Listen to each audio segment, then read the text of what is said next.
मैं तो से पूछिला रन बन के सुगन मायर कैसे है ससुरे का लोग रे ललन मायर कैसे है ससुरे का लोग रे ललनवा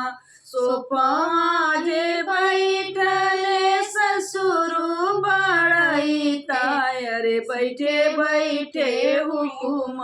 चलावई रे ललनवा अरे बैठे बैठे हुकुम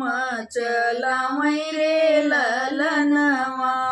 मैं तो से पूछिला रन बन का सुगन मायर कैसे है ससुरे का लोग रे ललन मायर कैसे है ससुरे का लोग रे ललनवा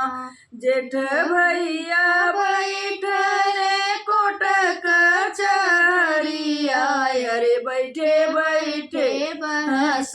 चलावई रे ललनवा अरे बैठे बैठे बहस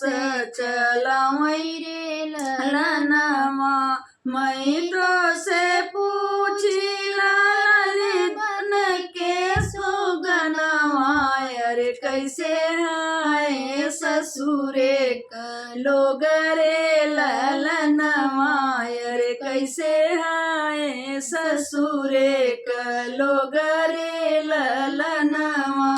देवराजे पढ़ेला वही रे जवाय अरे बैठे बैठे कलम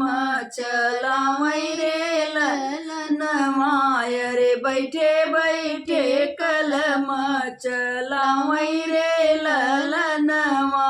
मैं तो से पूछिला रन बन का सुगनवा अरे कैसे है ससुरे का लोग रे ललनवा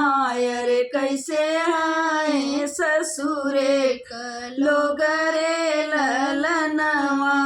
सैया जे पहले रे वही रे विदेशवा अरे बैठे बैठे सड़िया बतावई रे ललनवा अरे बैठे बैठे सड़िया बतावई रे ललनवा मैं तो से पूछिला रन बन के सुगनवा अरे कैसे है ससुरे का लोग रे ललनवा अरे कैसे है ससुरे का लोग रे ललन